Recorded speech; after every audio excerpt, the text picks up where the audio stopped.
Pemirsa, Rumah Sakit Darurat COVID-19 Wisma Atlet Kemayoran resmi ditutup bertahap mulai hari ini setelah mencatat 0 pasien virus corona. Ya, bangunan yang awalnya adalah penginapan atlet Asian Games disulap menjadi rumah sakit darurat COVID-19 saat pandemi dengan berbagai fasilitas kesehatan.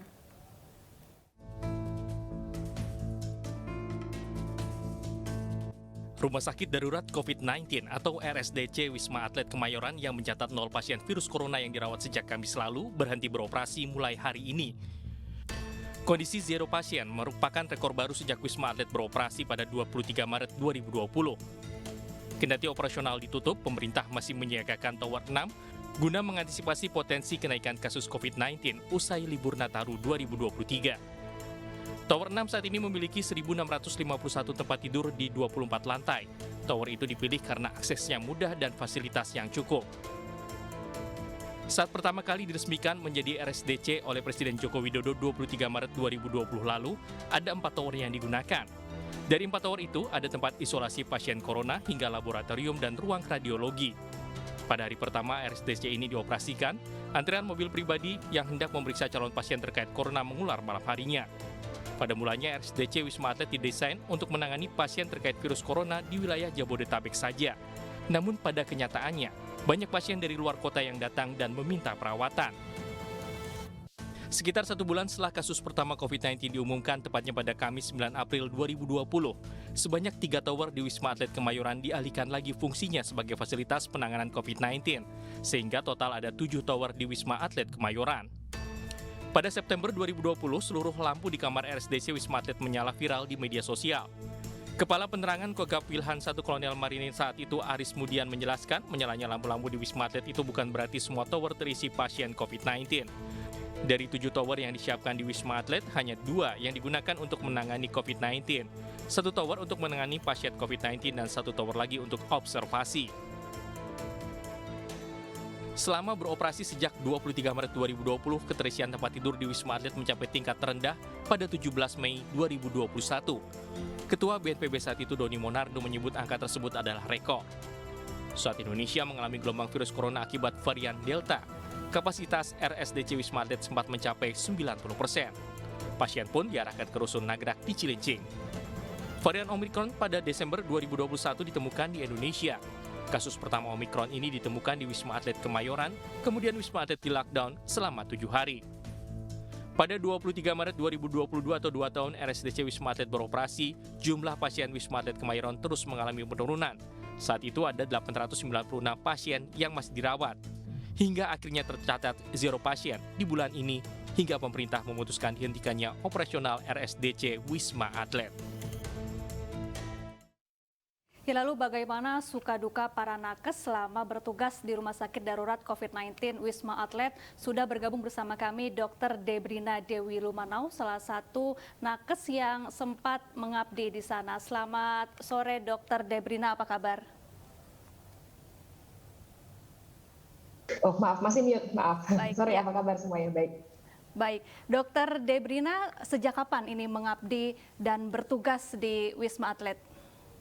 Dan waktu itu waktu gelombang pertama sekali, jadi waktu pertama Wisma Atlet dibuka, kalau nggak salah itu Maret 2020, dan saya di sana 2 periode, jadi selama 2 bulan di sana.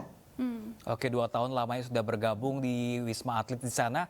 Nah, sejauh ini Dr. Debrina, apa saja kesan yang paling mendalam ketika itu bertugas di sana?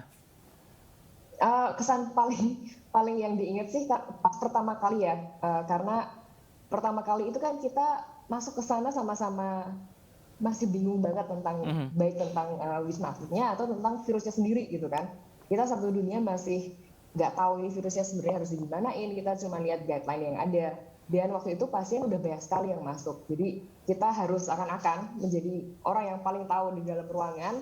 Pasien semua datang berharap kita bisa menyembuhkan gitu kan, padahal terus terang kita sama-sama bingung juga gitu. Cuman kita harus memberikan pelayanan yang terbaik, kita harus melakukan apa yang paling baik untuk pasien. Ini situasinya situasi yang menurut saya nggak pernah kita dapetin kalau nggak ada pandemik dan nggak ada Wisma Atlet sih. Ya, Dr. Debrina, sempat ada masa-masa di mana pasien membludak di Wisma Atlet, terutama saat varian Delta dan juga Omicron datang di Indonesia. Apa suka duka dokter saat menangani pasien di masa-masa yang bisa dikatakan paling sulit saat itu? Kebetulan waktu Omikron sama Delta saya tidak di Wisma Atlet, cuman mungkin feelingnya saya rasa sih satu dunia sama ya, nggak cuma di Indonesia, tapi satu dunia rasanya sama. Kita sama-sama, satu terus terang secara fisik lemah, capek, ya kan? Karena kita beneran, kita kan kerjanya shift, nah shiftnya itu bisa nge-double gitu, karena over exposure shift kita, karena udah beres shift kita harusnya udah beres, tapi masih banyak PR yang kita lakukan, masih banyak lemburan, jadi sekalian aja kita terusin istirahatnya di dekat-dekat tempat dinas, dan ya udah diterusin lagi ke seterusnya gitu. Dan juga sama-sama ngelihat teman-teman waktu itu banyak yang tumbang juga ya, banyak yang kena Delta juga, banyak kena Omicron juga. Jadi kita jadi double shift mau nggak mau untuk nge-cover itu yang kalau yang nggak kena. Capek sih, nomor satu secara fisik kita capek sih. Cuman dan tentu capek fisik, tentu mental juga udah lumayan capek pas itu ya. Cuman lagi-lagi lihat, sebenarnya kalau dari saya pribadi, saya lihat teman-teman dan lihat pasien yang nyemangatin satu sama lain, itu jadi cerita sendiri juga buat kita gitu. Jadi lagi-lagi kalau nggak ada pandemik dan nggak ada Delta, nggak ada Omicron gitu ya, saya rasa saya nggak pernah bisa lihat semua orang itu rasa juangnya sama-sama besarnya, dan sama-sama yang pasien malah jadi yang nyemangatin dokternya gitu. Debrina saat itu, Dokter Debrina saat itu yang menguatkan Dokter Debri untuk mengatasi para pasien seperti apa, Dokter Debri? Karena kita ketahui juga banyak nakes yang juga berguguran akibat virus ini, seperti apa? Apa yang menguatkan ketika itu? Di videonya mungkin saya ada share juga, cuman salah satu contohnya yang tadi saya bilang, pasien malah jadi pasien yang nyemangatin dokternya gitu. Pasiennya juga lihat ini ya, lihat dari sosial media atau dari berita ya, kalau dokternya juga sama-sama capek gitu kan. Tapi kita sering banget nih, kita ketemu pasiennya lagi tulis-tulis, semangat dok, terima kasih udah berjuang gitu ya. Itu beda rasa kepuasannya yang didapatkan dari bekerja, itu beda dengan melihat itu semua. Itu saya rasa nggak bisa dibeli dan nggak bisa digantikan dengan cara gratifikasi apapun itu gitu ya. Ya sih, itu paling penyemangat nomor satu mungkin dari saya, buat saya itu. Yang kedua mungkin pasti dari keluarga sama teman-teman ya, yang selalu setiap hari kirim doa, kirim semangat untuk kerja di sana. Ya, dokter, hari ini RSDC Wisma Atlet resmi ditutup. Apa yang ingin disampaikan kepada rekan-rekan sesama nakes dan juga masyarakat? Kalau rekan-rekan sama nakes, kebetulan tadi di grup Wisma Atlet kemarin, namanya Wisma Atlet Perjuangan gitu ya, di grup kita juga tadi lagi saling sharing berita, ternyata hari ini ditutup, dan lagi agak-agak nostalgia masa-masa itu. Saya kehormatan banget sih buat saya udah pernah berjuang bersama di Wisma Atlet atau di tempat-tempat lainnya yang waktu zaman COVID saya di sana.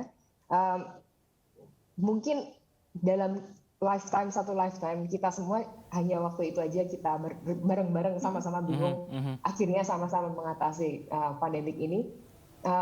Semoga semuanya jadi pelajaran, dan mungkin buat masyarakat juga, ini kan sebenarnya suatu disaster preparation gitu ya, persiapan untuk dalam menanggulangi bencana mungkin ke depannya. Jadi walaupun mungkin bentuknya beda, tapi bencana itu pasti ada. Jadi ini mungkin bisa jadi pelajaran buat kita semua, supaya di kedepannya misalkan kita akan dihadapkan dengan bencana-bencana lain, kita udah siap, dan siap secara mental untuk sebelum terjadi dan saat terjadi. Baik.